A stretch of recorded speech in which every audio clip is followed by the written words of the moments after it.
কী ভাবছো হঠাৎ দেখে নিয়ে ভিডিও করছি? না দাঁড়াও, প্রথম থেকে বলছি। তো যেহেতু আমি ডেইলি ব্লগ করি, যেহেতু সকালে বেরিয়ে পড়েছি কলেজে যাওয়ার জন্য, আর কলেজ ছুটি হওয়ার পর এটা ছুটির সময় একটা ভিডিও করে চলে আসলাম হোস্টেলে। তো যেহেতু জিমে ভর্তি হয়েছে তাই জিমের জন্য বেরিয়ে গেলাম জিমের জন্য। তো এখানে জিমে চলে আসলাম, তো চলে এসে একবার তোমাদেরকে জিমটা ঘুরে দেখালাম। তো যেহেতু আগেও দেখেছি তো আরেকবার দেখালাম। তো ইনি হচ্ছে আমাদের জিমের কণিকাদি।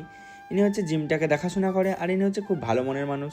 তারপর জিমে এসে কিছু ওয়ার্কআউট করলাম। তো যেহেতু প্রথম আমার জিম, তাই এখানে সব রকমই ওয়ার্কআউট করছি প্রথম প্রথম এক সপ্তাহ। তারপর ওয়ার্কআউট সেরে এখানে একটু ভিডিও আর একটু ফটো নিয়ে নিলাম। তারপর দেখতে পাচ্ছ এটা হচ্ছে কল্যাণী এমস। এটা হচ্ছে আমাদের জিমের ওপর থেকে আমি ভিডিও করেছি, যেহেতু আমাদের জিমের সামনে কল্যাণী এমস। তারপর এখানে রেডি হয়ে গেছে আমাদের হোস্টেলে যাওয়ার জন্য। তো বেরিয়ে পড়তেই এখানে এমস, তাই জন্য তোমাদেরকে একবার দেখিয়ে দিলাম। একদিকে আমাদের কল্যাণী এমস আর একদিকে হচ্ছে আমাদের রয়্যাল ফিটনেস জিম। তো তারপর রাস্তায় যেতে যেতে দেখা হলো এই ছোট্ট বাবু সোনাটার সঙ্গে।